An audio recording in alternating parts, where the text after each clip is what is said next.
Bueno, buenas tardes. Hoy es nuestra reunión del 25 de septiembre.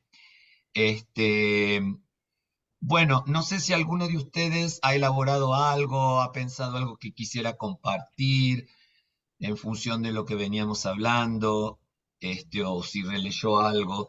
Yo no pude leer lo de esto del riesgo, ¿cómo se llama el librito ese que circulamos? No tuve tiempo de hacer eso, Yo pero lo voy tampoco. a hacer. ¿Eh? No, yo tampoco. Así que bueno, no sé si alguien tiene algo que anduvo pensando, los ratoncitos le dieron por la cabeza.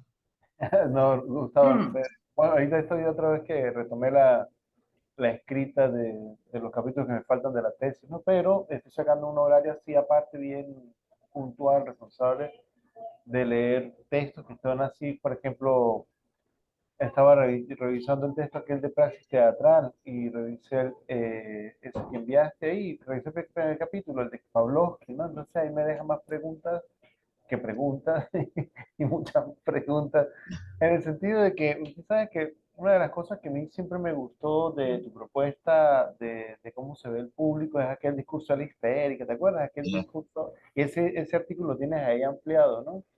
ya. Pero ahí leyendo a Pavlovsky y tú tomas un autor que a mí me gustó muchísimo, se llama Pichon Pichón Rivière, Rivière. John Rivière, y él tiene una cuestión sobre cómo aplicar así, hacer ese seguimiento de cómo aplicar el psicoanálisis dentro de la estructura teatral, tomando en cuenta aquella cuestión del psicoanálisis particular y el grupo, ¿no? Como que lo plantea el mismo Pavlovsky, puede hacer eso en Estados Unidos, ¿no? Cuando fue a Nueva York y todo aquello. Entonces quedé así también, quedé así bien como en varias aguas, en el sentido de que se expande ese discurso de dónde se ubica el público y qué es lo que el público va cuando va al teatro, a qué quiere hacer, porque eso mm. es parte de una cuestión que a mí me queda una intriga, si es que el público cuando hace ese proceso de introyección, ¿no? Y Introyección. introyección, no está haciendo un sistema de, ¿cómo se llama? De transferencia con el artista, ¿no? No, pongámoslo así, que no quiero colocar al director, puede ser con el elenco, con lo que está viendo, con el hecho como tal, porque es una praxis lo que está aconteciendo ahí, un conjunto. Entonces, ahí yo quería que si pudiéramos conversar un poco sobre eso, porque yo no sé si el público también llega a un punto de hacer esa transferencia, como lo dice Lacan, de ir a buscar eso en el espectáculo y de repente quedar así enganchado, empezar a reciclar todo eso y crear una nueva narrativa, ¿no? Entonces Bueno, ahí de una vez me conecto así con toda esa cuestión de qué es lo que realmente que no podemos hablar de un público, sino de los públicos, ¿no? De las los públicos. personas. Los públicos, pues, es intrapersonal, ¿no? Es transindividual, ese sentido, por qué yo entré a la sala de teatro o por qué me encontré con el artista, ¿sí? Y ahí todas esas conexiones que aparecen, ¿no? Claro. Bueno, lo primero podemos decir, yo no me acuerdo bien a cuál de los artículos te referís. El primer capítulo, El de Pavlovsky, el de Pavlovsky, porque claro. me interesa mucho esa Lo que visión de pasa es Pavlovsky. que no tengo audio, estoy tratando de resolver, dice Cipriano. Ok. No tiene audio ni la chela ni Cipriano. Ay, Dios.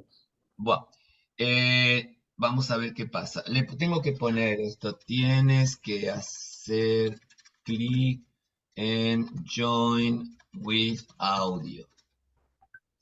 Entonces, mira, lo importante es entender esto.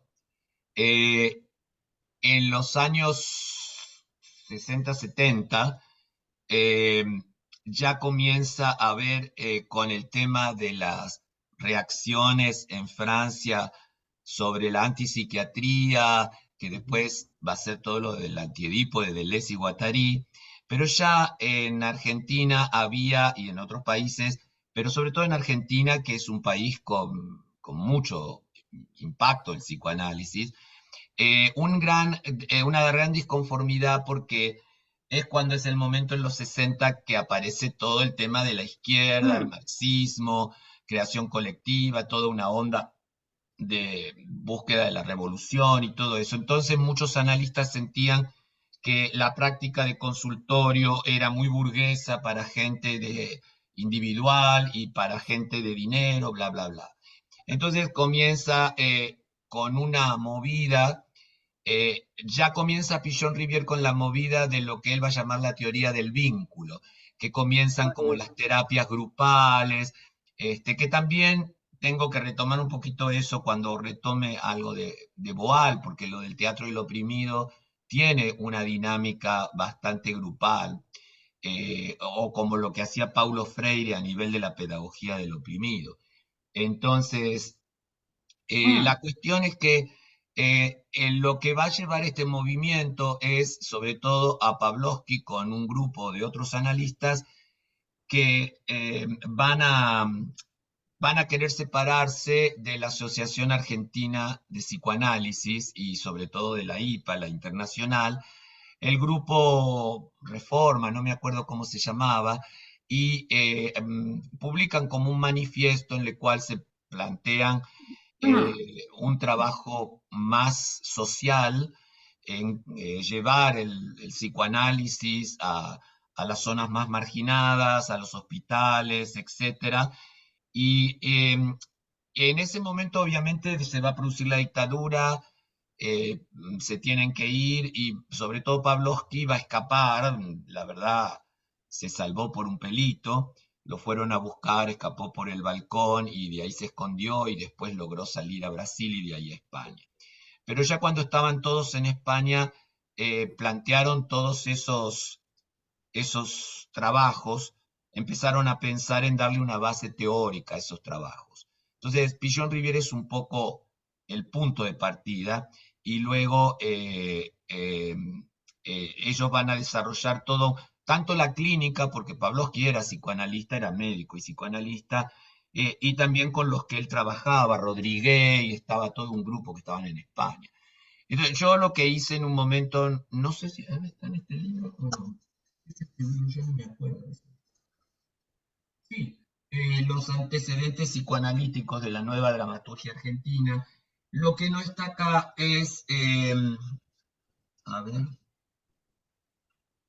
eh, yo hice un trabajo sobre a ver acá este chico que quiere entrar, sobre Pavlovsky con Rodríguez y otros en España, eh, publican unos libros muy interesantes porque tenían prácticas artísticas, pero también clínicas grupales. Y yo hice un trabajo sobre sobre cómo ya en los trabajos clínicos de Pavlovsky estaba inscrito el tema de lo teatral o de la teatralidad. Ese es otro ensayo, creo que no está incluido aquí, la verdad que no me acuerdo. Pero entonces ese trabajo fue muy importante para mí porque ahí rescaté muchas cosas, incluso dos o tres trabajos que yo publiqué sobre Pavlovsky. Una vez Pavlovsky me escribió y me los pidió porque ellos tenían una escuela de psicodrama, porque Pavlovsky se fue a estudiar ¿cómo se llamaba este del psicodrama? Hola, Hola, bueno, recuperaste estoy. la voz. Hola, gracias. Escúchame, ¿sabes qué? Bueno, córtalo un ¿De poquito. dónde lo bajo? ¿Lo bajo o lo subo al volumen? Yela, bájale el sonidito. Sí, eso Ok. quiero hacer. Bueno, entonces la cuestión es que se va a estudiar psicodrama, pero ya después cuando vuelve a la Argentina viene con toda una técnica. Y entonces, eh, todos, él funda la escuela de psicodrama y me pide si puede distribuir mis ensayos para que lo lean los que asisten a la escuela. Dije que sí. Yo siempre tuve una relación muy especial con Pavlovsky porque era tan imponente su figura que nunca me animé a acercarme realmente. Un poquito más. ¿De dónde es entonces que Sentado de acá? delante mío cuando le dieron el premio en Los Ángeles y no me animé a hablarle. Y después fui a ver una obra de él, Sí, debe estar bien. La muerte de Marguerite Duras, Sí. y Gracias. él se sentó en un momento del monólogo, yo estaba en Sí. puso la silla, se sentó a caballo y me miraba a los ojos mientras continuaba el el monólogo y yo creí que me derretía todo, ¿no?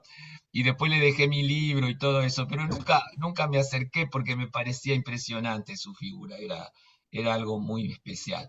Pero sí intercambiamos cosas, ¿no? Con él. Entonces le gustaron esos ensayos, se ve que algo le habían tocado. Bueno, así que yo creo que en relación al público, cuando hablamos de psicodrama, es difícil establecer qué es un público, porque estamos en otra dinámica. O sea, en el psicodrama todos son actores y público. Entonces, no hay un trabajo psicodramático para un público. Eh, entonces, se rompe un poco ahí la dicotomía escena-público. Por supuesto que él después se va a pasar a lo que él llama el teatro de la multiplicidad o de la multiplicación o de la intensidad, en una línea de Deleuze y Guattari. Él decía que Lacan era un genio, pero que los lacanianos eran unos hijos de puta. Entonces, pero él reconocía en Lacan y tomó muchas cosas. No sé si en sus terapias lo aplicaba, pero bueno. Pero en el teatro de la multiplicidad, él mantuvo, sí, una práctica todavía de escena público, pero la relación con el público está no en relación, como veníamos viendo, a lo real, sino, perdón, a la realidad, sino a lo real. Las obras últimas de él, ya cuando está en Argentina de nuevo, son obras donde sí hay elementos sociales y políticos ineludibles, porque él vivía muy actualizado y publicaba ensayos. No sé qué le pasa a la chela, no aparece en mi imagen, es una foto, ok. No te preocupes si nos escuchás y podés hablar, chela. Bueno, Entonces, bueno, yo creo que la pregunta es, que quedó un poco la que tú articulas, José, es, veníamos hablando de la demanda, y de la demanda como demanda de amor. La primera, antes de entrar en esto que vos quieres saber, yo les preguntaría a ustedes, si la necesidad, como la define Lacan, es para nutrir el organismo, digamos, para mantener abrigado, alimentado, es decir, cubrir lo que serían las necesidades orgánicas del organismo, no del cuerpo, porque ya el cuerpo va a tener otro estatus teórico, pero mi pregunta sería, ¿ustedes creen que podemos hablar de una necesidad del teatrista o de una necesidad del público?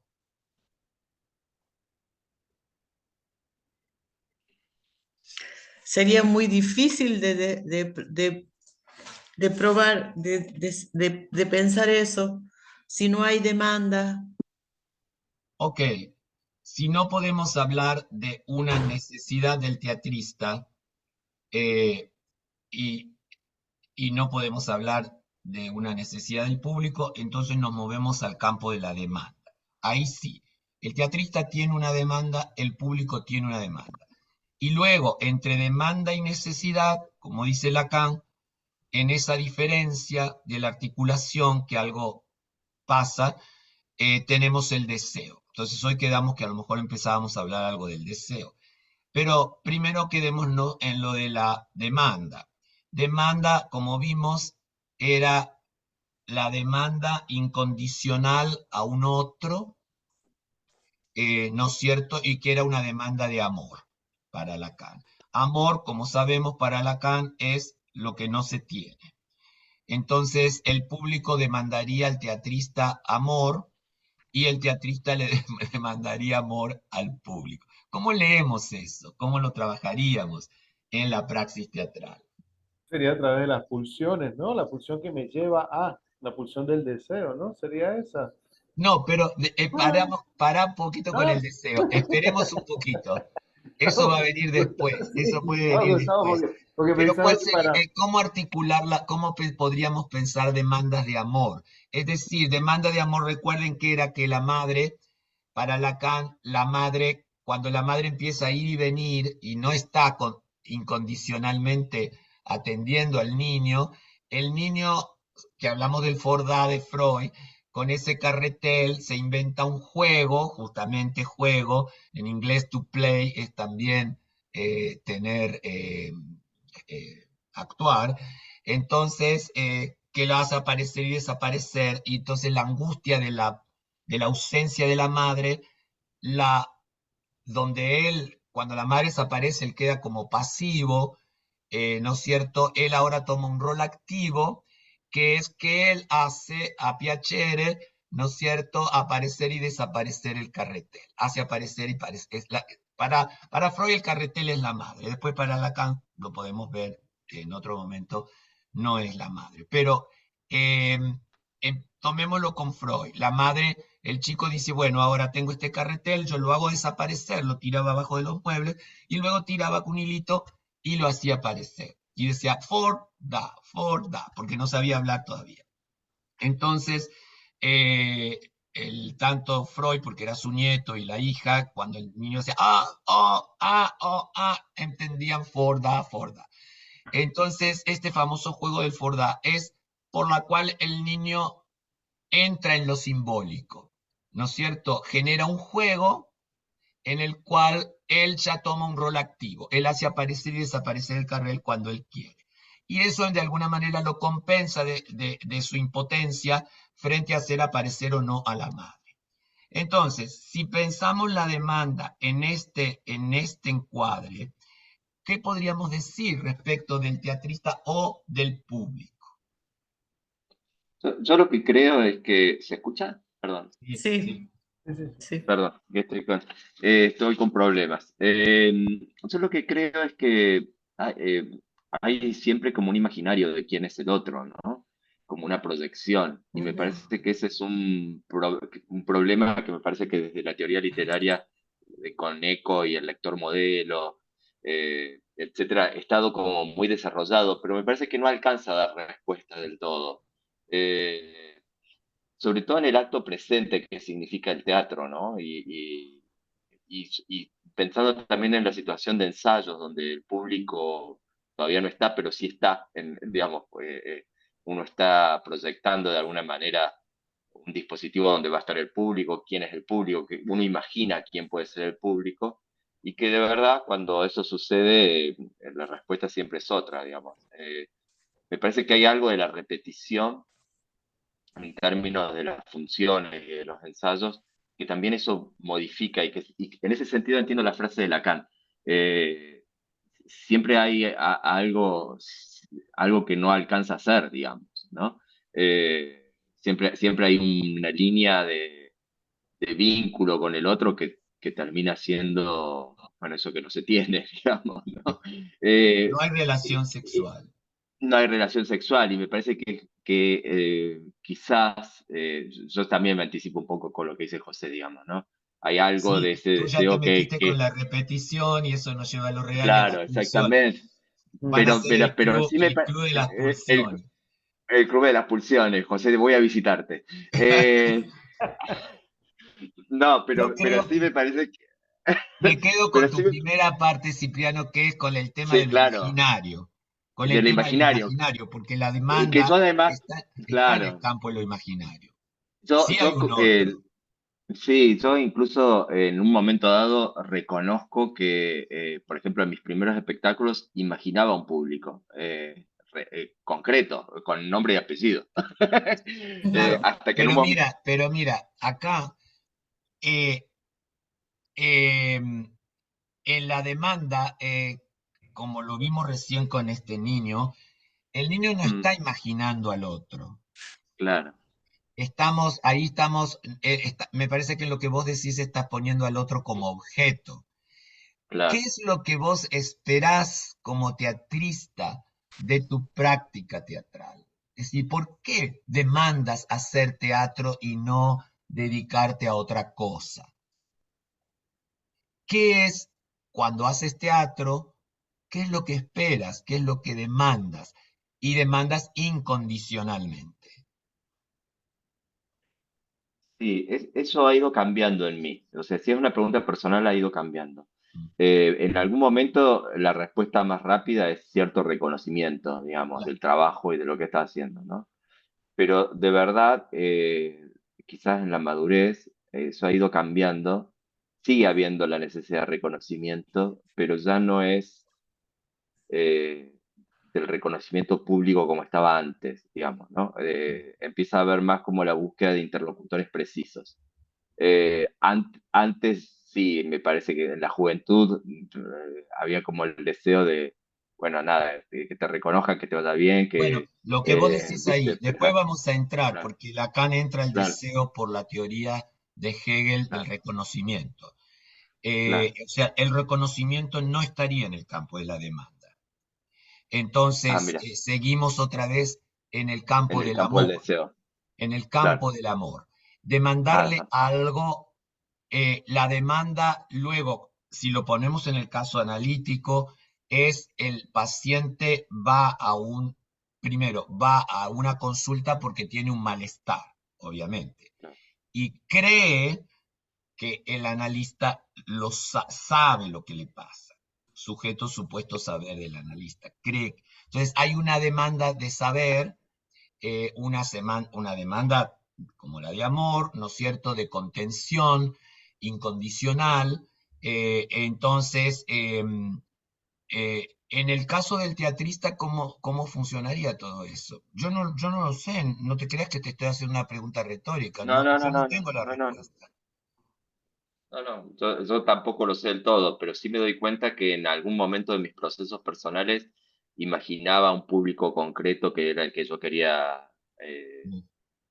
de alguna manera que me quisiera, ¿no? Ya. Eh, en otro momento, cuando me di cuenta de eso, patí el tablero, pero debo reconocer que en algún momento eso era claro, digamos, O incluso en también mi forma de hacer. pienso yo también de que cuando uno hace un espectáculo de que la gente vuelva, que quiera más de Sí, quiera más de ti, ¿no? Y por sí, eso sí, el amor del público acá, para lo de José, sería esperar, ¿no es cierto?, que poner ahora al teatrista en el sujeto supuesto saber, la escena como sujeto supuesto claro, saber. Entonces el claro, tal público cual. tiene un malestar, demanda algún tipo de saber, cree que el arte o el arte teatral se lo va a proveer y o qué tal director se lo va a proveer, o qué tal estética se la va a proveer, ¿no es cierto? Y entonces imagino que debe venir un poco porque tanto teatrista como, porque el teatro tiene algo que no tiene ninguna de las otras artes, que es que tú produces dentro de una comunidad para ese público de esa comunidad. Tu público, yo puedo pintar un cuadro acá en Los Ángeles y mandarlo, no sé, a Nepal. Entonces, ahí hay otro tipo de dinámica. Pero en el teatro yo no puedo crear una obra en Los Ángeles pensando en Nepal. Entonces, el tema ese ocurre cuando uno sale de gira, porque ha creado una obra, Ujú. ¿no es cierto?, que para un cierto público, con ciertas expectativas, que comparte el malestar. Entonces, es porque yo hice una obra por un malestar y la comparto y el público viene porque imagina que ahí algo de ese malestar va a salir sabiendo algo. Entonces, Y o es resolviendo precioso. algo.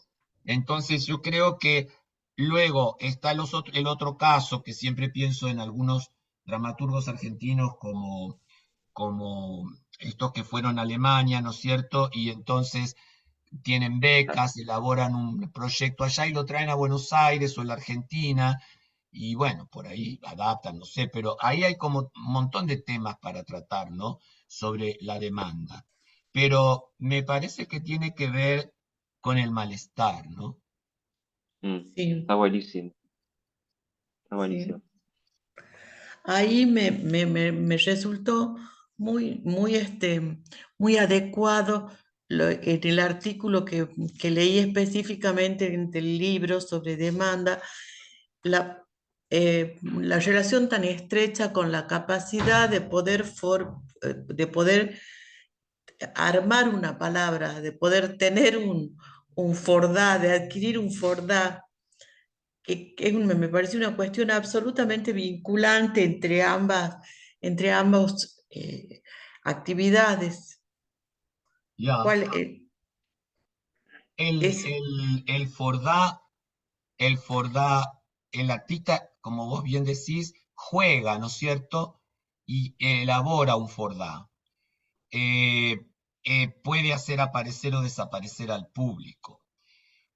¿No es cierto? El público no está, a veces no está, y entonces elaboramos un juego. Entonces, en algunos momentos por ahí el público juega y en otro no está. Entonces, pero siempre es un juego sustitutivo, porque en lo que decía un poco Cipriano del ensayo, me parece que entraría en esto. En el ensayo, mal que mal, el mismo grupo oficia de performer y a su vez de público, o el director oficia, asume un cierto imaginario del público y lo representa suponiendo que representa el interés del público, la demanda del público. Entonces, eso creo que es lo que Cipriano quería decir un poquito como que era la, ¿cómo se llama? Ay, perdón, casi saco esto, quería poner El esto. lector modelo, decís. Claro, sí, que claro, que de alguna manera era lo que guiaba un poco el Claro. trabajo la durante praxis? el montaje, ¿no? Es decir, bueno, no, esto no va a ir, o esto sí puede ser genial, pero entonces creo que ahí es donde aparece toda esta cuestión, porque estaría, y para tomarlo de el psicodrama que iniciamos, ¿no es cierto? Hay una parte del grupo que observa en el psicodrama aquel que está exponiendo, porque en general en el psicodrama hay alguien que tiene un conflicto, qué sé yo, con su marido, y lo cuenta y por ahí alguien lo improvisa, pero luego lo improvisan otros. Y al improvisarlo otros se va ampliando las voces, porque la persona que está viviendo el conflicto, lo mismo ocurre en el teatro El Oprimido, la persona que tiene el conflicto ahora lo ve remultiplicado desde distintas perspectivas. Entonces hay una historia muy cómica de Boal con esto de que las minas, una mujer expone que el marido le pega y la violencia doméstica y qué sé yo cuánto, y ella no sabe qué hacer y esto y qué sé yo, el público propone distintas soluciones de qué es lo que ella debería hacer para mejorar su situación matrimonial y el tema de la violencia doméstica. Y al final una señora se levanta y dice, yo puedo pasar al escenario, yo sé lo que hay que hacer con este hombre. Y agarra un palo, una escoba y lo caga a palo. Entonces, esta historia que cuenta, o sea, hay distintas perspectivas. Entonces, en el psicodrama lo interesante es que el proceso terapéutico, si se quiere decir así, va por la multiplicación de las voces. Por eso Pavlovsky va a hablar del teatro de la multiplicación. Entonces, él hace eso después sistemáticamente con su grupo de teatro. O sea, lleva un tema o una imagen, él hace una improvisación, luego sale en un textito, luego él se lo lleva, lo escribe, al otro día vuelve, pero ya esos personajes, los actores que hicieron esos dos personajes ya no los hacen otros, que van a agregar cosas, van a abrir a nuevas perspectivas, entonces sale otro textito, él lo vuelve a reescribir, y es un texto bastante infinito, porque él decía siempre, yo no quiero que los grupos que montan mis obras hagan lo que dice el texto, o sea, ellos tienen que multiplicar el texto. Entonces, creo que ahí está un poco esto, ¿no? De la demanda. Demanda de saber sobre el malestar que ocurre en la interioridad del grupo de los teatristas o, como digo, en cuanto esta angustia a veces de cuando un actor quiere saber si para el director hace una improvisación o está actuando un texto y quiere saber si está con el tono correcto, si está interpretando correctamente y está esperando la caricia del director o la reputeada, ¿no? Entonces, qué sé yo, creo que por esos lados es por donde deberíamos trabajar la demanda para el teatrista. Ahora, para el público, me parece que es más fácil para el público. el público agarra el diario, ve cuáles son los ofrecimientos, y es como alguien que va a elegir un analista, pregunta amigos, trata de buscar una referencia, y dice, bueno, a mí me gustó mucho, me gusta mucho esta analista, anda a buscarla, te doy la dirección, el teléfono, pedir una cita. Yo creo que un poco el público sabe eh, a quién apelar para ampliar su saber y disminuir obviamente el malestar o el sufrimiento, ¿no es cierto?, en el campo teatral. Claro, no todos tienen acceso a eso porque para algunos el teatro no existe. Entonces nunca van porque no saben ni de lo que se trata. Entonces, y otros lo buscarán en la televisión, otros en el cine, qué sé yo. La gente lo va buscando. Pero un poco creo, como decía Chela, es encontrar el grupo teatral, por lo que decía Chela, me parece que vos querías decir que era encontrar la palabra que supuestamente Ujú. el público demanda. Sí, sí, Y el público encontrar la obra que el público demanda. Es decir, sí. uno va a ver una obra y dice, no, esto al final no era lo que yo quería. Entonces, o va a ver una obra de un director que conoce y dice, esta vez no me, no me dijo nada. Entonces, creo que está en esto, en contornear, sea con la escena, la intriga, con lo que sea el tema de la obra, el tratamiento, la estética, encontrar esta forma de contornear eh, sí, acá sí, el supuesto agujero de la angustia, de lo real, del malestar, Ujú. pero todavía no entremos en cómo, sino en la expectativa, ¿no? Decir, bueno, alguien incondicionalmente, se supone que el teatrista es un profesional que me va a poder decir algo. Entonces, y creo que hay un teatro ahora que tiene como, digamos, teatro feminista. Entonces, mucha gente va a esperar que el teatro feminista le responda preguntas que se hacen al feminismo. Y a veces responde, a veces no responde. Entonces, no sé, yo lo vería por ahí, no sé si ustedes opinan. Ahora a mí es un tema que me preocupa y que me interesa realmente, y que a veces me pone en veredas complicadas, porque eh, aparece como una agenda de lo social, ¿no? Que parece ser el problema, por ejemplo, el feminismo, bueno, las violencias en general, ¿no? Ya, Como cualquier tipo de violencia. Ahora es la pregunta que yo me hago como realizador, digamos, como director, es desde dónde eso resuena en mí, digamos, qué es lo que me toca eso a mí, con la esperanza de que eso, de alguna manera, esa sensibilidad personal, encuentre otras resonancias con otros más o menos parecidos, digamos, o distintos, pero que encuentre algún vínculo. ya.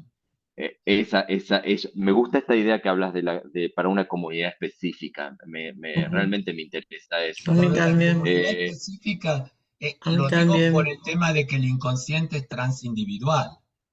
Aunque claro, tú, totalmente. aunque tú pienses tengas un cierto imaginario del público, un ideal del show como público, ¿no es cierto? Y que luego no responda a eso, pero el público que Claro, viene de la obra no responde a eso, pero tú tienes ese imaginario. Pero de todas maneras, yo siempre pensé personalmente, cuando trabajaba, bueno, a veces los actores me preguntan, ¿y el público va a entender esto? Yo nunca me preocupé mucho si lo van a entender o claro, no. tal cual. Entonces, porque yo digo, bueno, pero yo estoy compartiendo el malestar. Que si el inconsciente es Tal cual. Ujú. transindividual, puedo creer en el inconsciente, puedo apoyarme en la idea de que con diferencia lo que me pasa a mí le pasa a otro. Por ahí yo no vivo la violencia Sí, sí, doméstica, pero estoy en un mundo que hay violencia doméstica. total. Entonces, eso o lo trae una actriz, o lo trae un dramaturgo, o lo trae un escenógrafo, que alguien de pronto está viviendo ese tipo de cosas y eso llega de alguna manera, ¿no? Totalmente, totalmente. A mí eso, yo les comento una pavada, pero mi abuela decía una cosa muy tonta que decía, somos más parecidos de lo que creemos. Claro. Una buena, Sí, ¿no? Y hay sí. algo de eso que siempre ha guiado mi trabajo como de confianza, ¿eh? Como diciendo, bueno, ¿qué es eso? Mi forma, que yo creo que es rara, que eso, por ahí encuentra otros perros verdes Sí, que resuenan, sí. qué es eso. Yo estoy Y- pensando en algo, porque si yo pensara, yo a veces pensaba, eh, si habría o si hay gente, alguien en el público. Si no sé si se fijaron, cuando lean el libro de Introducción a la Praxis Teatral, yo no hablo de público.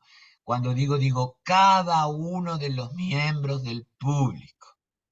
O sea, no hablo de público. ah, Si también es hablar de uno a público uno. me llevaría a todo el tema del convivio. Entonces, no hay convivio. Entonces, hay cada uno. El psicoanálisis es caso por caso.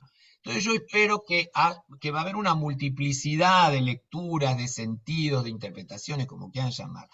Lo que a mí siempre me gustaría, no sé si, creo que nunca ocurrió, y no sé si a ustedes como teatristas les pasa la expectativa de tener una demanda de amor, donde el amor del público, por lo menos uno del público, no le interese ni el tema de la obra, ni la calidad de la actuación, que de pronto aprecie la estética que uno ha querido abordar. ¿Mm? Eso creo que es una exquisitez por ahí. Sí, Esperar que alguien salga y hable de la estética con la que se le fue transmitido el conflicto o el malestar o lo que sea. Yo nunca me encontré con nadie que me dijera eso, ¿no? Me fascinó que hayas hecho esta obra que hayas abordado el expresionismo, qué sé yo, o lo que ustedes quieran, ¿no? Entonces, yo creo que hay teatristas o directores muy consagrados, pienso en un Bob Wilson, por ejemplo, que sí debe estar esperando que le reconozcan cierta estética en lo que hace, cierta trabajo a nivel de lo estético. Y, pero no creo que sea algo muy general para todo el mundo, ¿no?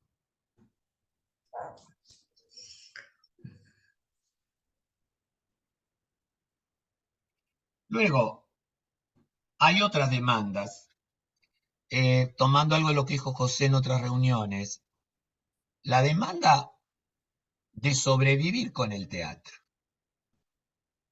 o sea, de pagar tus deudas, de comer. Por eso yo preguntaba por la necesidad, ¿no? Tenemos una demanda, le demandamos al teatro la posibilidad de que sea nuestro estilo de vida, ¿no? Entonces, y de que podamos sobrevivir con eso. Yo creo que a lo largo de la historia el teatro ha pasado por distintos momentos de mejor o peor sobrevivencia para el teatrista desde el instrumento que maneja, ¿no? Entonces, tener una demanda no al público, sino demanda al teatro, a la profesión. Este, Y justamente, ya- sí, perdón, déjame terminar y no, te no, digo. sí, claro. Estaba pensando en los trabajos que últimamente publicó Karina Mauro, donde se Mm, ocupa de la relación laboral de los teatristas, y ella con un grupo estudian todos los elementos de protección, de beneficios, etcétera, que existen, o cómo es la situación ujú, laboral de la gente que está en el teatro. Entonces ahí tenemos sí, una demanda, ¿no? De demandar, sí. demandar derechos, demandar beneficios médicos, demandar, qué sé yo, no sé. Yo quiero leer, por ahí un día le podemos invitar a la Karina a que participe de nuestro grupo y nos cuente un poco en qué consiste su investigación. Pues sería bueno tener de vez en cuando a alguien así que cambie un poco el rollo, ¿no? De lo que venimos trabajando. ah, bueno. Pero creo que Karina sería bueno, porque acaba de publicar un libro con otras personas y lo vi en Facebook, y ella trabaja, está dando un seminario incluso en la UBA, me parece, sobre eso. Y entonces por ahí sería muy interesante ver cómo ellos, sin hablar acá de lo lacaniano, pero escuchar un poco por dónde pasa todo ese trabajo, porque también tiene mucho que ver, ¿no?, con la demanda. Es decir, ¿a quién se le Yo cuando demandan esas cosas? Sí, te escucho, sí, Cipriano. no, cuando te quise interrumpir, que sí lo he vivido tanto como gestor de una sala durante 18 años, como también gestor de mis propios grupos, al interior de los grupos hay una demanda de profesionalización y ahí hay un imaginario ¿Demanda también de qué, perdón? de profesionalización Ah, y que tiene que ver básicamente con el corte de entradas, digamos, que se sabe de inmediato que se hacen algunas obras que, que van a funcionar, digamos. Es medio ridículo, pero uno sabe que hay ciertas obras con ciertos autores, ciertos actores en cierto momento dan garantía de mayor corte de entrada. Y, y pasa eso con algunos grupos que se establecen desde allí, digamos. Cuando eso funciona, todo bien, pero cuando no funciona, es un problema, porque hay un riesgo. Lo he vivido tanto como gestor como como director. Y es un lugar muy difícil cuando estás, sobre todo, direccionando eso, ¿no? Eh, ¿Qué sé yo? Y cuando te has enfrentado también cuando se discuten los porcentajes entre el elenco, Uf, el tipo uf, que demanda ganar más de lo que debe ganar, que hay un protagónico que gana más y uno que tiene un papel secundario gana menos, pero hay, no sé si ustedes han experimentado eso, es decir, que se no, frustran porque esperaban más en la no. división. Me parece que ese es otro tema que habría que enfrentar desde la demanda, ¿no? eh, A mí lo que me resultó interesante de la demanda en esta última obra fue el, el establecer el ver cómo en el trabajo se podía avanzar un poquito sobre lo que es lo que se podría llamar así, casi brutalmente, una conciencia histórica generalizada. Por ejemplo, en la época en que yo me divorcié, acá las mujeres no se divorciaban. Entonces, yo pude empezar a armar mi personaje y mi trabajo desde, desde una aproximación a lo que era la ideología de ese momento y, mientras tanto, de lo que era lo armé como una especie de monólogo donde esa mujer, digamos, había tenido una familia que, por ejemplo, tenía un tío gay. Entonces ya había una cosa disfuncional allí que chocaba con la media de este pueblo, de esta comunidad organizada en torno al quien es el recién llegado. Entonces, hasta ahora viene dando unas respuestas lindas a esa demanda. Ok. La demanda, la demanda esta que vos estás articulando, yo la pensaría como la demanda de que con nuestro trabajo podemos hacer un cambio en esa conciencia histórica o en el discurso hegemónico. Que la obra va a producir un cambio. Eh, a veces lo produce, a veces no. Es muy difícil saber cuando si uno toma por miembro del público, qué es lo que esa obra puede transformar. Entonces, pero sí, esa es una demanda también del teatrista, ¿no? Tener idea de que puede establecer poner una palabra que va a generar alguna posibilidad de transformación social. Suena utópica, ¿no? Eh, no, no sé si es utópico, yo creo que a veces ocurre, ¿no? Que unas obras o ciertos aspectos de una obra o cierta interpretación de un actor especial produce una transformación. Por ejemplo, si pensáramos cuando en un momento, no sé a quién se le ocurrió, pero sé que se le ocurrió a alguien, en Londres, pongámosle, monta un Hamlet con un actor negro, está demandando algo. Claro, claro.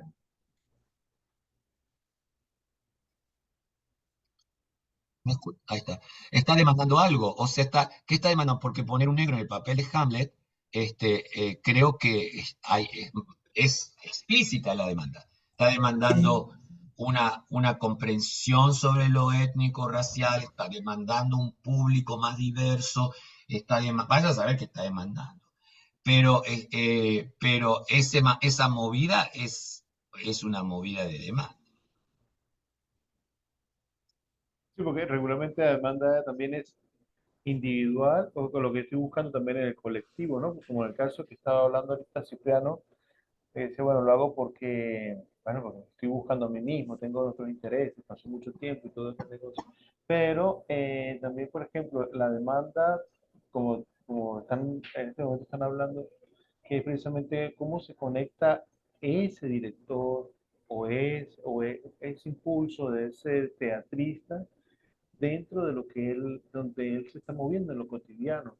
Sí, porque por ejemplo, a mí la demanda me mató, ¿no? Realmente, me atacó y me hizo acorralar, ¿no? Porque yo trabajaba en la Compañía Regional de Teatro, que dependía del Sistema Nacional de Compañías, y yo salí de ahí pensando que yo era ya sé todo aquí sobre actuación.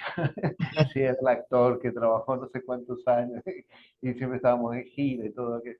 Cuando me tocó ir a dirigir, en verdad, empecé a trabajar con grupos que eran, yo sentía que había como, no arrancaba. Y después entré al teatro universitario y empecé a experimentar cosas que vi que la sala se llenaba, pero no era realmente, no podía ir más allá de lo que quería. Por eso fue traer la compañía de teatro con la que duramos casi 10 12 años, ¿no? Trabajando. Y ahí fue donde pude expandir realmente todo el sistema aquello de lo que yo quería hacer sobre dirigir, escribir, pelear, llegar, tirar un día antes del estreno. Vamos a cambiar toda la escena 5, eso no me gustó, vamos a tirar esto aquí. O tirar un actor antes del estreno, decirle pasa la mierda, yo tiro ese personaje, pero yo escribí la obra. Entonces, creo que era como ese gusto de crear, de hacer. Yo cuando Gustavo, estaba leyendo ese trabajo de Pavlovsky, que es como él concebía el espectáculo, era eso de reciclaje, era tomar como y yo creo que esa era la demanda, era llegar y disfrutar de ver que los actores exigían eso y cuando no pasaba aquello me cuestionaba, ¿no? Me decían, bueno, pero usted nos obliga a hacer esto y usted no se obliga usted mismo a escribir la escena que hace falta. Y yo, madre de Dios. Entonces, esa demanda creó también un público o un grupo de espectadores que eran como, yo siempre decía que eran así como, eran muy fieles, ¿no? Eran muy fieles, siempre estábamos en la sala, conseguimos abrir una sala y todo, y la gente llegaba ahí, y era un público que siempre eran los mismos, pero siempre llegaban así, que vine con mi compadre, con mi hermana, con no sé qué, siempre tenía una excusa para llegar, pero llegaban varias personas, ¿no? Entonces esa demanda fue creciendo y fuimos creando como unas poéticas cada vez más agresivas, más grotescas, más irónicas. Incluso cuando montamos la obra aquella que eh, fue seleccionada para la Compañía Nacional de Teatro que se llama Fresa, que es sobre un asesinato y los personajes bajaban del techo.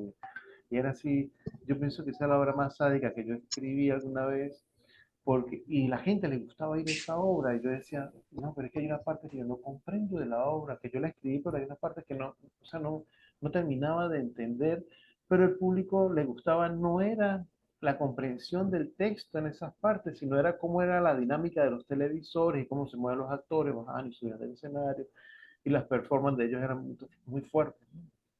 Entonces, ahora que ustedes mencionan eso de la demanda y cómo encontrarla, tiene que ver mucho con el contexto personal, la condición transindividual de cada uno de nosotros, cómo lo asume, cómo se enfila hacia eso, ¿no?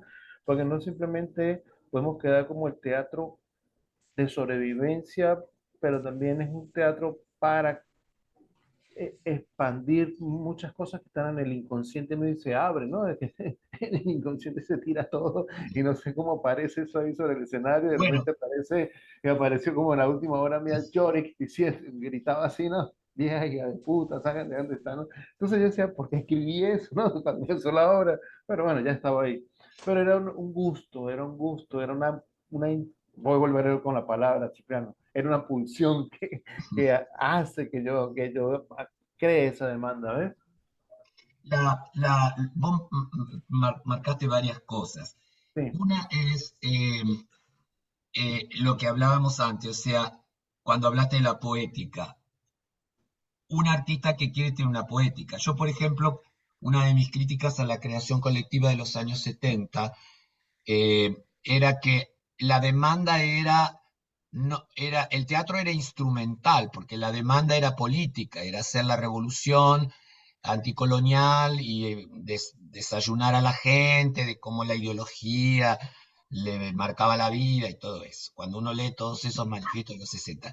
Pero Buenaventura, por ejemplo, siempre decía que lo más importante era la cuestión de la estética o la cuestión de la poética, o sea, que no solo dejarse llevar por el uso instrumental del teatro para hablar de temas sociales y todo eso, sino no descuidar artísticamente la cuestión de la poética, que en definitiva, por lo que vos decís, José, es a lo largo de cierto tiempo, esa gente que viene buscando para ver cómo vos avanzás.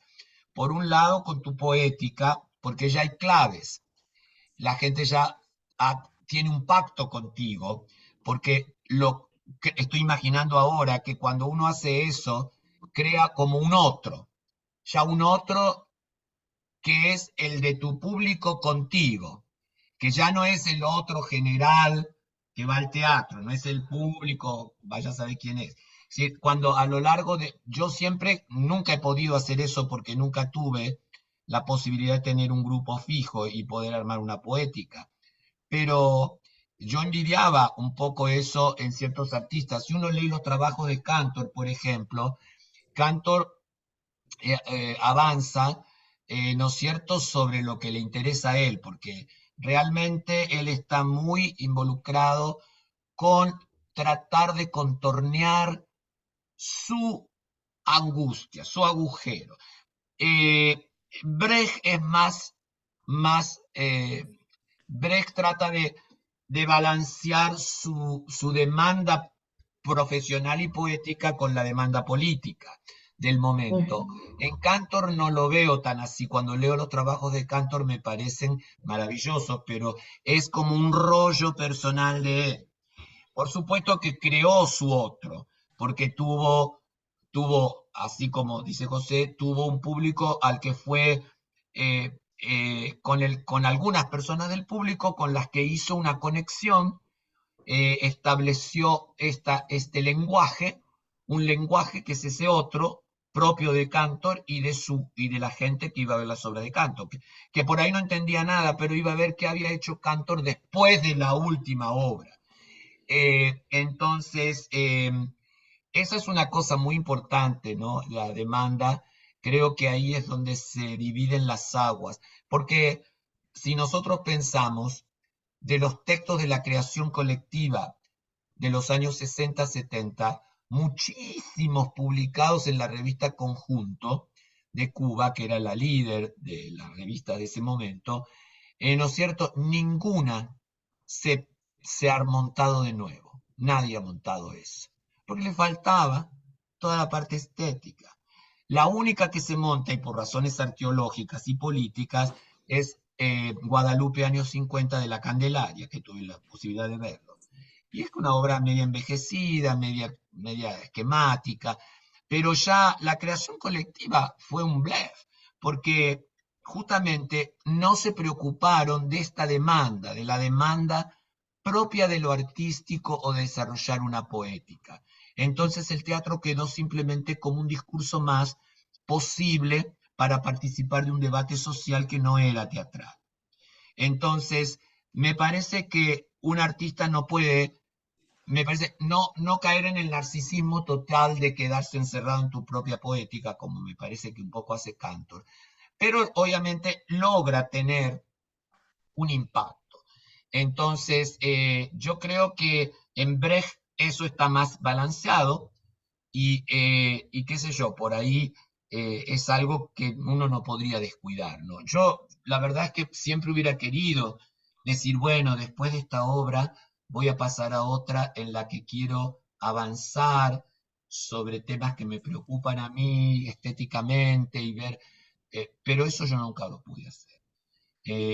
Pavlovsky sí lo ha logrado porque he visto varias obras y, y siempre tuvo una preocupación por la estética.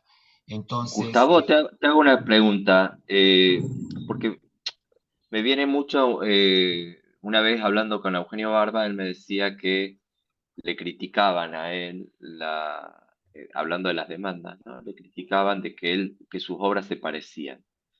Y él decía algo que a mí siempre me interesó en eso, que respondía Eugenio Barba, que era, bueno, soy como un gato dándole vueltas a un plato caliente.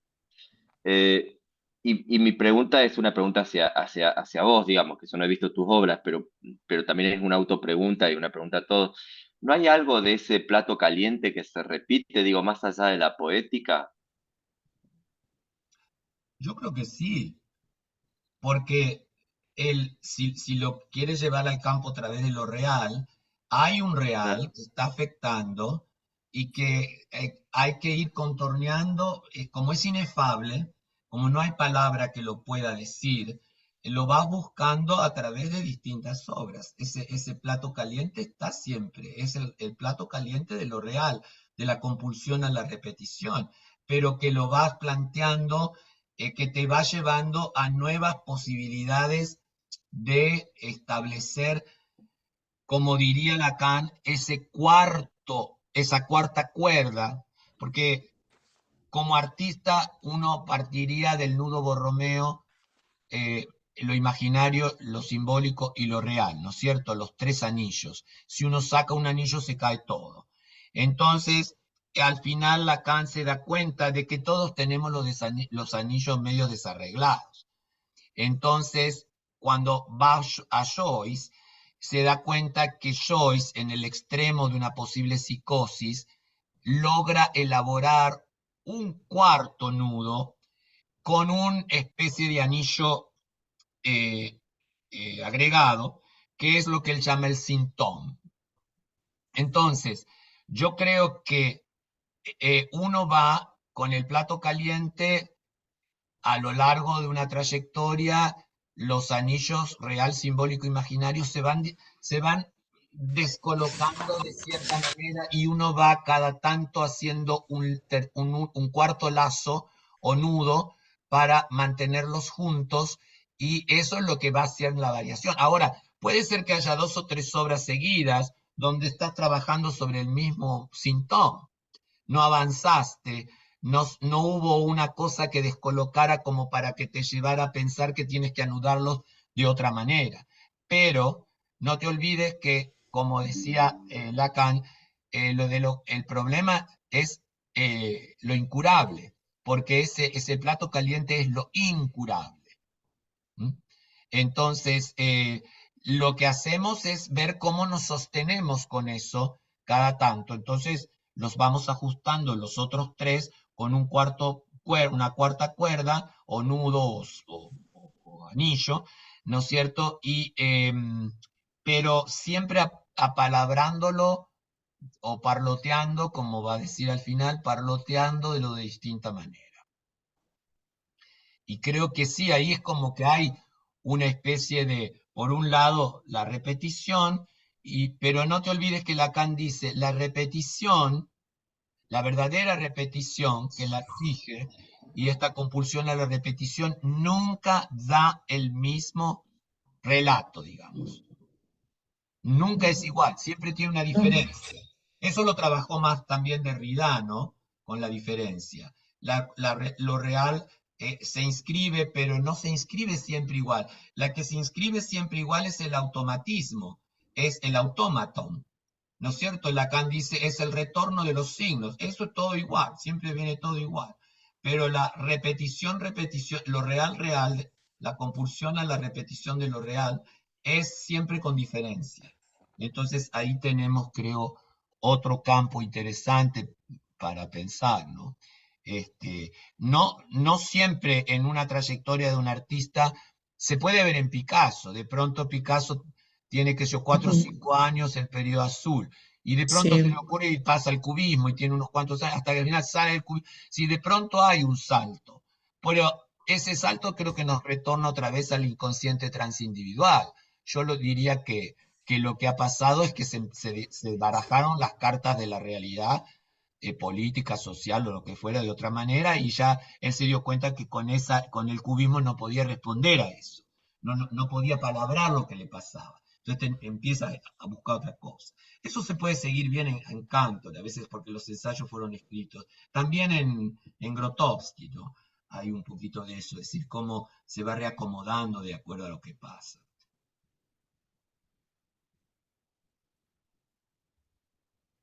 Bueno, hemos dicho mucho hoy de la demanda, ¿eh? Mm.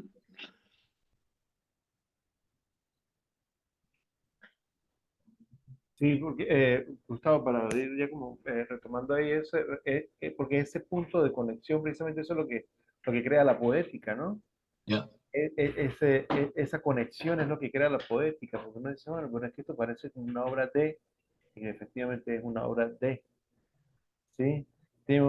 O a veces tú ves un director y dices, ah, este tiene aires como de tal persona, y resulta, ah, sí que él trabajó muchos años con esa persona, ¿eh? Ya. Entonces crea ese sistema de códigos que están ahí conectados y que aparecen constantemente, ¿no? Es como que, como tú dices con lo de la o sea, esa repetición de la repetición, que no siempre es la misma narrativa, pero sí tiene una especie como de colores, como textura, forma de contar la historia que son muy parecidas unas con otras, ¿no? Ahora, es Néstor Braustein en un trabajo casi al final de su vida, al comienzo creo de, de un ensayo que tituló Edipo vienés, que es cuando estudia cómo Freud modificó de acuerdo a lo que le convenía el Edipo de Sófocles. Él empieza hablando de la frase famosa de Buffon, el estilo es el hombre. Y Mm. entonces él dice, lo que hay que agregar es que el estilo viene del otro. Y cuando dice eso, a mí se me prendió digo, ¿cómo? El estilo viene del otro. O sea, en realidad viene de la demanda del público. Mm, Porque si vos haces una obra siempre igual, vos podrás usar texturas, colores, algunas cosas que te van a ir armando tu estilo, pero a su vez tienes que variar eso, porque la gente si no, no va a venir a ver siempre lo mismo. Entonces, creo que vas armando tu poética mm, en este juego entre la repetición y la diferencia. ¿M? La repetición y la diferencia. Yo que cuando hice mi tesis leí tantas creaciones colectivas de los años 60, 70, el tema es que ahí yo me di cuenta que el marxismo se quedaba corto. El marxismo se quedó corto porque el marxismo trabajó sobre la realidad. El psicoanálisis con Lacan va más allá porque se plantea lo real. La única creación colectiva que yo vi que había tenido un puente con lo real fue El Paraíso Recobrado, que está en mi tesis, y que tuvo 3 o 4 versiones. Las posteriores fueron formas de retroceso frente a lo que habían visto. Cuando hacen el grupo del Escambray, hace El Paraíso Recobrado, la primera versión es tan tremenda que no se lo pudieron bancar. Es decir, los protocolos de la Revolución Cubana no podían bancarse un texto que había agarrado algo de lo real de una manera impresionante, y entonces hicieron otras versiones. Y en cada una de las versiones cada vez peor, cada vez más estúpida, cada vez más regresiva, más tonta. Pero creo que ahí es como como que se achicopalaron, para usar una palabra hermosa de México, ¿no? Se achicopalaron frente a lo que habían visto en la primera, y ahí todo eso fue un fracaso estético, ¿no? Porque la primera, yo hubiera dado cualquier cosa por ver la primera versión, de haber sido impresionante. Entonces, pero bueno, la creación colectiva trató de relacionarse con lo real, y por eso es que hoy no nos dice nada. ¿Por qué? Porque hoy nosotros seguimos con el mismo plato caliente, para usar lo que nos dijo Cipriano. El plato caliente sigue siendo el mismo, el capitalismo, el neocolonialismo. Todo.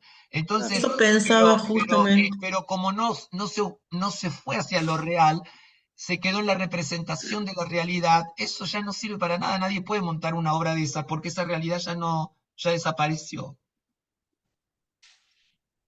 Claro. Ahora, ¿Cuál sería? lo real significa también asumir el sinsentido.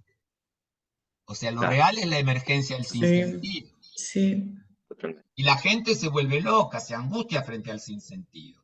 Por eso yo sí. creo que en el artículo ese que vos mencionaste, que está en el libro, que está más avanzado el libro sobre la demanda, digamos, el artista tiene que de alguna manera negociar un poquito siempre entre su deseo, que es un poco lo que planteaba José, establecer una poética, avanzar sobre una clarificación personal, filosófica, lo que sea, o artística, y también el teatro, la pintura, la literatura, eso lo puede hacer, porque Rimbaud pudo haber escrito los poemas, y bueno, si se leían en 100 años, bien, y si se leían dentro de 200 años, ok. No le importaba demasiado, pero en el teatro, como vivimos de esta relación de Forda con el público, no podemos darnos el juego, el privilegio de hacer una obra completamente del sinsentido. Porque, bueno, tampoco se podría hacer, porque de alguna manera uno apalabra siempre la emergencia de lo real. Entonces, pero yo he visto obras, sí, como esa que les comenté en el Teatro Calibán, que se pasaron de raya, era terrible. Entonces, de pronto hay como que modular un poquito, ¿no? No querer hacer en una obra todas las rupturas posibles. Yo lo veo así, eso es muy personal. Sí, Sino sí, sí. hacer todas las rupturas en una sola obra. Hay que dosificar porque el público necesita también un tiempo de negociación con tus significantes, con los tuyos. Tú la lengua, si lo que tú montas es la lengua, entonces la langue. Entonces, para que la langue sea un lenguaje, hay que hacer un poquito de tiempo. ¿Cuánto le lleva al niño pasar de la langue al lenguaje? Entonces se le lleva años, entonces unos cuantos años. Entonces, creo que eso también en el teatro deberíamos tener en cuenta.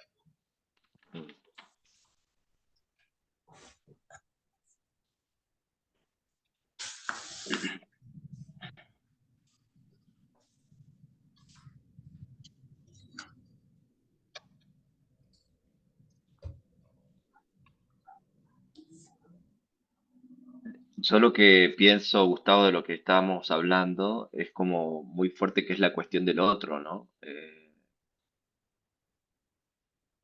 Nos dedicamos a un arte que es colectivo y me parece que en ese punto estamos cruzados por esa demanda, no, no nos queda otra, digamos. ¿Ya? ¿No? Elegimos esta, digamos. Sí, Podríamos haber Ahora, elegido otra, pero el otro es transformable, nada. porque si sí, no fuera transformable no haríamos nada. Si nosotros tenemos, no sé si la utopía, como decía la Chela, de, Mm, de que podemos llegar a transformar ese otro. A veces lo logramos, a veces no, pero en la historia del teatro obviamente se ha logrado. Por ahí, qué sé nada. yo, llevó 50 años, pero finalmente una estética triunfa sobre otra. Entonces, eso se ha ido viendo. Entonces, y ya no se pudo volver atrás, ¿no? Entonces, hemos tenido una sucesión de periodos, por lo menos en Occidente, de periodos estéticos. Yo me imagino que en Oriente debe ser mucho más el campo del autómaton. El teatro chino tradicional hace siglos que más o menos es lo mismo, tienen un training por lo que pude ver en China, muy, muy codificado, que en un momento fue como el ideal, ¿no es cierto?, de Brecht incluso, o de Meyerhold, tomar estas cosas, el teatro japonés y todo, pero es un teatro tremendamente codificado y la formación teatral es, y hasta ellos se han aburrido tanto que han incorporado ahora todo lo occidental, porque se hartaron. Yo me acuerdo cuando vino el teatro no japonés al Teatro San Martín en Buenos Aires, y yo fui con un amigo mío que era crítico de uno de los diarios de Buenos Aires, y dice, tengo que hacer la reseña de esta obra. Entonces fuimos, y cuando llegó el intermedio, le digo, bueno, ¿y vos qué vas a escribir de esto? Mira, dice, lo que yo creo es, dice, que esta gente sale de gira porque en el Japón no los aguantan más. Entonces, claro, porque como hacen relatos que son leyendas, que son como mitos, que vienen y cuando viene la ópera de Pekín acá a Los Ángeles, una vez la profesora de chino que también trabajaba con ellos, venían los de la ópera de Pekín, los traje y todo era una maravilla. Y un día, como ella estaba metida con el grupo, necesitaban extras, entonces le pidieron a la profesora si algunos estudiantes podían ayudar a hacer de extras, porque claro, no venían todos los actores de la ópera de Pekín. Entonces, yo voy y los chicos estaban en el escenario, y entonces me sorprendieron dos cosas. Una, que el público conversa durante la representación, charlan, y de pronto escuchan una cancioncita o algo y mira, y luego siguen conversando. Y era todo un murmullo, digo, pero esta gente, yo acostumbrado al sagrado silencio del Teatro Colón, no sabía lo que pasaba. En el intermedio salgo al palier del teatro ahí y eran todos asiáticos. Y viene un chino y me dice, ¿y usted qué hace aquí? Le digo, bueno, vine a ver la función. Y me dice, ¿y a usted le gusta esto? Y le digo, la verdad que sí. Y entonces, pero la idea, digo, pero esta gente, ¿por qué hablará? Justamente hablan por eso, porque conocen. Me imagino que el público griego con las tragedias griegas hacía más o menos lo mismo. Eran mitos conocidos, relatos conocidos, personajes conocidos. Claro, iban a ver el tratamiento que a lo mejor le daba a Sófocles diferente a otro dramaturgo, pero en el teatro chino o japonés está tan codificado que tanto la formación de los profesionales y tienen que hacer exactamente lo mismo, vienen haciendo lo mismo desde hace siglos. Entonces, la actitud, la demanda del público es diferente.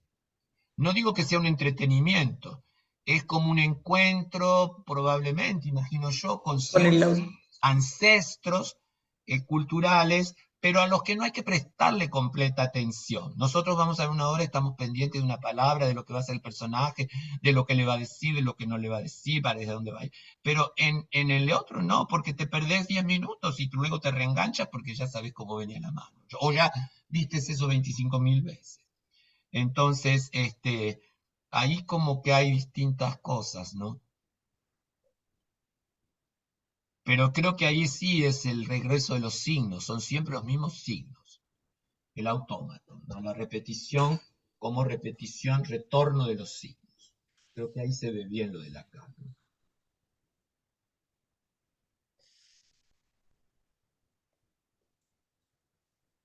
Sería como el teatro gauchesco de aquí, como fue el tradicional teatro gauchesco durante casi un siglo. Más o menos, digamos que teníamos, si te tomás esas obras de los gauchos retobados, Juan Moreira, ¿cuál era el otro? Bueno, el Martín Fierro también, ¿no es cierto? Siempre aparece estos personajes más arquetípicos. También en el sainete creo que tenemos eso. Uno va al sainete y sabe, o sabía, porque ya no se pueden representar y no se pueden representar. Fíjense que ahora lo pienso, porque me decía un director, ¿de dónde era? De Venezuela. ¿Cómo se llamaba este director viejito que yo entrevisté? ¿Eh? Humberto Orsini. Humberto Orsini, que habían dado por todas partes. Y me decía, hoy es imposible representar un sainete, porque los actores no están formados para hacer del turco, del gallego, del tano, del no saben chino. hablar el cocoliche, toda esa mezcla de lengua. Y también me lo dijo un director de Uruguay. Dice, yo no puedo montar, no se puede, la escuela de teatro ya no puede, no forma actores para representar esos textos nacionales, digamos, clásicos, porque la formación actoral, ¿imaginas hacer uno de esos personajes de sainete o ensayar un sainete de ese tipo y andar con toda la onda stanislavskiana? No llegas nunca. O sea, de que la interioridad, la psicología, la acción, eso no, la formación de esos actores iba por otro lado, supongo que el circo tenía mucho que ver, entonces toda el clown, por ejemplo, o la comedia del arte, que eran retorno de los signos. Entonces, creo que ese teatro hoy sería muy difícil de hacer. Y ese teatro está desfasado desde hace más de 30 años, ¿no? Total, así, descartado. Yo me acuerdo, en el año 95 fui para el Festival Nacional de Teatro, fui con la Compañía Nacional, yo trabajaba ahí en un espectáculo que se llamaba Los Baúles, era un trabajo físicamente, era agotador, y había representaciones de todo el país, no éramos 24 compañías presentándonos, y todas las compañías tenían trabajos así muy, había muchas cosas ahí interesantes. Pero había una compañía de teatro que venía de por allá del fin del mundo, ¿no? Ese es un estado que se llama Apure, eso es allá, está entre el Amazonas y el llano venezolano. Es una cosa en el fin del mundo, donde no va ni siquiera el diablo a visitar a la gente, ¿no? Y ellos llevaron un sainete que se llama, muy famoso en Venezuela, que se llama El Salto Atrás, de Guiñán, se llama el autor. Y desencajó totalmente en la obra, ¿no? Entonces, inclusive el teatro se hizo en ciudades así que no era totalmente en la capital, sino iba a otras ciudades cercanas de Caracas. Y la gente se salía de la sala de teatro. Era una cosa increíble porque la gente estaba esperando los montajes que habían acontecido días anteriores, ¿no? Que si eran las cuestiones físicas, juegos de luz, y apareció esto con el sainete y un bebé aquí que era negrito, porque es el salto atrás, de la mujer nada sale con el negrito aquí, y todo aquella cuestión, y era una cosa así que después cuando tú escuchabas los comentarios, tanto de los críticos como del público mismo que hablaban afuera, era así, no, es porquería, yo vine para acá para perder el tiempo con esa hora de anoche, esa hora no sé qué, Ah, eso lo veía yo en la televisión en los años 70, cuando había un programa que se llamaba Radio Rochela, eso lo pasaban ahí, lo pasaban en las comedias de la televisión. Entonces yo creo que la cuestión es que el teatro también iba avanzando con la forma como avanza la cultura, como se va desenvolviendo las nuevas formas de inserción, ¿no? Como diría el mismo Canclín, ¿no? El teatro crea una especie de laboratorio de todo eso que va claro. ensamblándose, todo ahí va, después se va exponiendo, ¿no? Que es una forma de él exponer cómo era todo el negocio, el problema del arte. Entonces creo que también la demanda tiene que ver ahí, es decir, en qué momento, cómo está la dinámica esa cultural en el cual él se está moviendo, porque si no queda desfasado por completo, ¿no? Claro. Bueno, en el Río de la Plata, no en Argentina, en el Río de la Plata, Uruguay y Buenos Aires, en realidad, no en el resto de Argentina, eh, el sainete, obviamente, como vos decís, fue superado porque el sainete fue muy importante en la primera instancia de la inmigración, porque ahí aparecían todos estos personajes inmigratorios con un español, cada uno deformado a su manera. Aparece el tango, porque muchos tangos hoy famosos se estrenaron en los sainetes, con un poco la herencia de la zarzuela española, Sí, pero ese teatro se salvó de alguna manera, no diría evolucionó, pero creo que se salva cuando hace un paso adelante hacia el grotesco. Ya el grotesco, hoy puedes montar una obra de grotesco y puedes tener un éxito total. ¿Sí? Entonces, el grotesco rioplatense fue un teatro muy potente y lo sigue siendo, y que creo que sí se puede seguir montando. y creo que no produciría eso que vos decís de que la gente tendría esa reacción. Entonces, qué sé yo, todavía una obra de Florencio Sánchez, incluso le podés hacer algún tipo de actualización y todo eso, pero qué sé yo, hay otros grotescos que los de, ¿cómo se llaman? Los de Armando Discépolo, por ejemplo, Mm. un grotesco como Babilonia, es todavía, yo podría montar Babilonia acá en Los Ángeles con pequeñas transformaciones mínimas y sería un éxito total.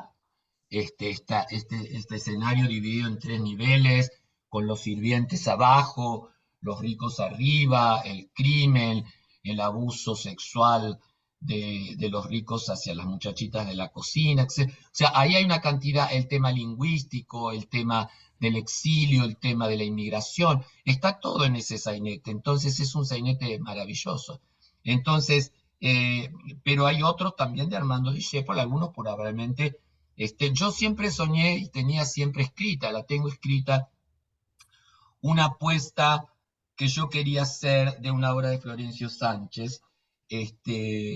¿Cómo se llama la que? Mi hijo el doctor, No, la otra, ¿cuál era de la otra de Florencio Sánchez? En En la que al fin, familia, ¿eh? en la de En familia. familia, Espera, no, la que aparece el árbol al final, espera, después lo voy a buscar y a ver, voy a buscar, ustedes sigan hablando y lo busco en Wikipedia.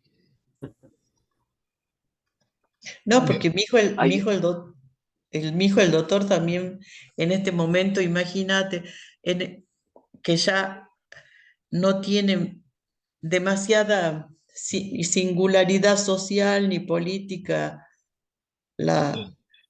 la cuestión del inmigrante y los títulos que se podrían obtener. No, la que yo soñaba montar era la gringa. La gringa. mira, no la conozco, no La la conozco. gringa.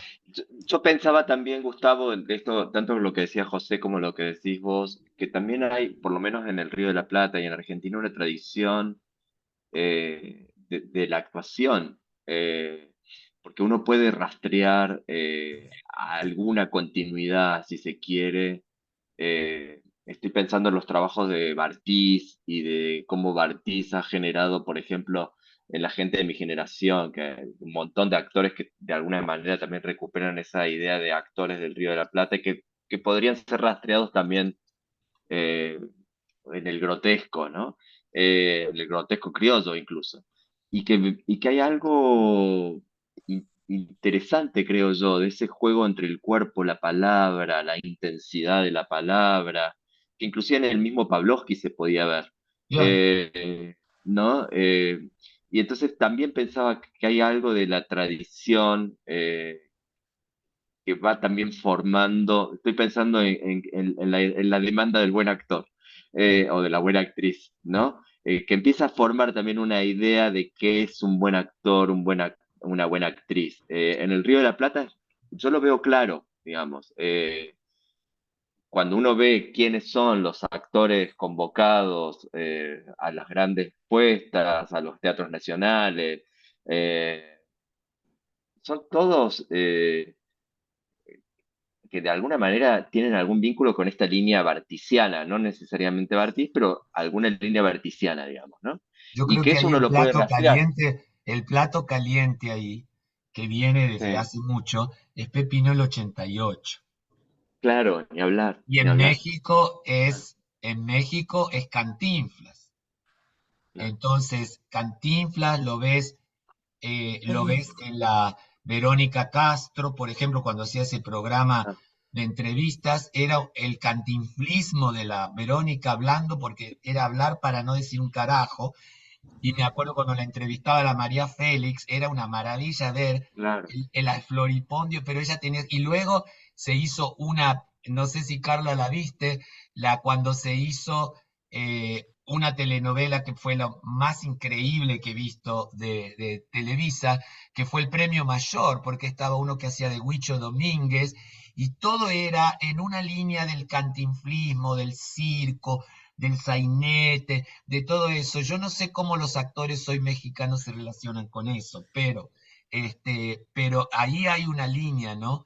Yo creo que en Argentina lo del Pepino del 88, fíjate que lo podemos ver en Sandrini, en Arata, en no sé Claro. qué, y yo creo que a Bartiz eso no se le escapa. No, no, no, no, totalmente, totalmente. Y es como interesante también, pensaba en esto de que decía José, de estos actores que estaban como fuera de la norma, digamos, ¿no? Bueno, y qué pasa por ahí con los teatros del mal llamado interior del país, que no tienen esa tradición tan fuerte del Río de la Plata y que ha sido tan legitimada, ¿no? Eh, Eh, Sí, pero vos sabés que se ve todavía una cierta memoria de del teatro rural, digamos, del teatro de la mm, ruralidad, del teatro ese de la línea gauchesca. Vos podés ver algunos elementos que percibe, que, por ejemplo, la cuestión de la luz mala, de toda la línea esa de supersticiones, es algo que puede aparecer tranquilamente en una obra de la zona donde yo vivo, todo el noroeste. el duende.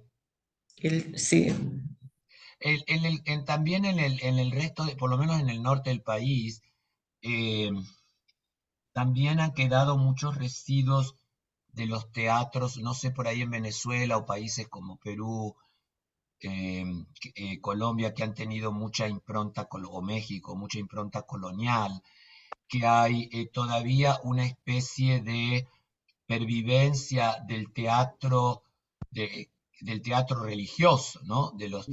Qué sé yo, sí, sí, Claudio Valdés Curi de pronto se monta un sí. Calderón de la Barca, como el auto sacramental, como es la obra de Calderón sobre el gran teatro del mundo. Y un día me dice, me conseguís el texto no de la obra teatral de Calderón, sino quiero porque Calderón escribió un auto sacramental, y hizo un auto sacramental. Y las obras de él, como casi las que yo he visto de su primera etapa, eran todas muy tipo teatro eh, barroco con tradiciones muy hispanas y muy religiosas, Muy rituales, religiosos. la reelaboración. Y creo que la diferencia entre el Río de la Plata y el interior en la Argentina me parece, por lo menos con el norte pasa por ahí. Por el sur creo que no Sí, tenían tampoco ni siquiera la tradición hispana. no, no. Así que yo diría que podríamos hoy dejar acá y en la próxima, por ahí ya sí podemos ir tornándonos un poquito hacia la pulsión y el deseo y la pulsión, porque bueno, hoy lo hemos ido coqueteando con eso. Entonces, creo bueno, creo que le hemos exprimido bastante a lo de la demanda. Yo tengo acá unas notas que me fui haciendo como para ir viendo, este, bueno, nos quedó una cosita que es, ¿se acuerdan que el otro día hablamos? Eh, la demanda siempre supone que hay un otro, ¿no? No puede haber demanda sin un otro. Pero cuando hablamos de la demanda del otro, dijimos que podíamos leerlo como demandar que el otro esté, que la mamá esté presente, demandarle al otro, y en la demanda que el otro hace del niño. Y en la demanda del otro en el sentido del genitivo subjetivo, eh, perdón, objetivo, sería eh, el otro me demanda algo. Y ahí Freud lo liga con algo que por ahí sí podemos hablar la próxima vez, porque creo que es un punto que tenemos que tocar, que es la demanda, y un poco era esto que venimos hablando ahora último, me parece que puede dar como un terreno fértil para tomar esto. La demanda es la famosa demanda del estadio anal en Freud, en donde los padres ya comienzan a demandarle al niño, ya no es el niño que demanda la presencia de la mamá, sino es la mamá o el papá o la familia o la cultura que le empieza a demandar al niño que tiene que ya no cagar en toda la casa, tiene que cagar a ciertas horas, tiene que mirar en tal lugar, tiene que comer, tiene que cerrar la boca, tiene que usar los cubiertos. ¿Cómo le va demandando, ¿no es cierto?, una enorme cantidad de cosas. Y ahí tendríamos que ver, porque podríamos, creo que hoy estuvimos por ahí diciendo algunas cosas, pero podríamos centrarnos en la demanda anal del actor respecto del director o del director respecto del actor, la demanda del público hacia la escena o de la escena hacia el público, ¿no es cierto? Tenemos demandas anales desde el teatrista o desde el teatro, muy burdas, como, bueno, cállese la boca, siéntese, no se puede comer, no se puede tomar, no se puede abrir un caramelo porque hace ruido, ni hablar en la ópera, que son los mandatos donde uno debe estar casi paralizado sin respirar. Entonces, las demandas, las demandas en el sentido de lo anal, ¿qué nos demanda el otro? Y el otro acá puede ser el director, el actor y algún miembro, o el público así en sentido muy general. O, ¿no es cierto?, la sociedad o las instituciones, porque si ustedes van a pedir, me imagino que ocurre en todos los países, si ustedes van a pedir eh, un, unos fondos que hay para los teatristas, ¿no es cierto?, por los que se compite tanto en Colombia, en México, en Argentina, de todas maneras la institución tiene unos protocolos en los cuales demanda ciertas cosas. Y si ustedes no cumplen bien, no reciben el subsidio. Entonces, eso me acuerdo que cuando en un momento eran las discusiones que se hicieron en Argentina, de la Asociación Argentina de Actores, eso era una cosa terrible. Cuando entrevisté a los actores también me volvieron a hablar de eso. Bueno, yo quería hacer tal cosa, pero cuando tuve que llenar todos los papeles para que me dieran un subsidio, Sí, tuve que cumplir con ciertas cosas. Entonces, ahí hay demandas institucionales del discurso hegemónico, ¿no es cierto? Y esas uno las agarra o las desecha, pero uno no tiene por qué responder al amor, con amor a las demandas institucionales, Ujú. pero sí demandan cosas y como a veces dan subsidios que uno necesita, tiene que uno ceder. Pero bueno, ahí tenemos otro tema de demanda, ¿no? Creo que yo después en algún momento voy a escuchar el video de hoy porque oí una lista, porque yo, no, yo escribí de la demanda en general, pero hoy salieron una cantidad de temas de la demanda que requieren de una investigación increíble, ¿no? Carla, Ah, hoy no intervine mucho porque tengo un internet horrible porque está lloviendo. Si me trabo, por favor, escríbame por el chat. Pero justo lo que tocas es algo que le estuve dando vueltas mientras los escuchaba y no tenía tanta facilidad de hablar. bien, Pero yo hace 13 años que no hago teatro. Me he dedicado más a la performance y más que al performance, al arte de acción. Y de pronto las demandas son otras. Entonces, digo, me gustaría ver cómo entrarle, porque de pronto todos ustedes aquí son más teatristas. Yo ahorita no me consideraría teatrista, aunque ando revisando algunas cosas, pero creo que hay algunas cosas que contrastar por ahí que pudieran estar interesantes. bueno, ¿por qué en la próxima no nos hablas un poco, como lo de que hablamos hoy para el teatrista, cuáles serían las diferencias o qué cosas ocurren en el campo en el que vos te movés? Así, Vale, me parece excelente. quisiera escuchar eso porque yo no sé nada de eso. Entonces, Vale, me parece súper excelente. Entonces podríamos prepárate una pequeña darles. presentación y nos Sí, comentas sí, un claro, poco con esto claro. para ver cómo se da. Sí, supongo que en el performance y todo eso hay distintas variaciones, sí, sí, sí, definitivamente. Bueno, chicos, la próxima reunión, si no me equivoco, va a ser el 9 de octubre. Por Dios. ¿Por qué? ¿Tienes Ajá. algún fecha ¿qué Porque, pasa? porque la semana entre el 30 de septiembre y el 6 de octubre no tengo un día de libre? paz. Tengo porque salió precisamente ahorita con lo de las demandas, Gustavo y aquí el Bien, grupo. Nosotros metimos en una convocatoria que salió acá con la represa del Taipú. y metimos un espectáculo que yo escribí en el 2021 y lo montamos, ¿no? Se llama el sol vermelho, sería como el sol verde, el sol rojo. Bien. Y la obra, pues a veces nos contratan, pero ahorita hubo una contratación así de que es todos los días, y son dos funciones, una en la mañana y otra en la tarde. Es un actor y yo, trabajamos los dos en escena y agoto. Entonces yo le dije, "Ay, bueno, son como 6, 7 días que vamos a estar presentando la obra. Si me pasa algo, ya tienes mi número de la casa, llamas al seguro." Pero Bueno, también pero es, ¿sabes qué? Es el 9, o sea que tienes para descansar el fin de semana. 3 días. para el 7, el 8 descanso y el 9 ya estoy de nuevo. Ok. Bueno, el espectáculo tiene que seguir. Sí. Totalmente. Bueno, chicos, dejamos acá. Creo que fue muy productiva hoy la reunión. Sí.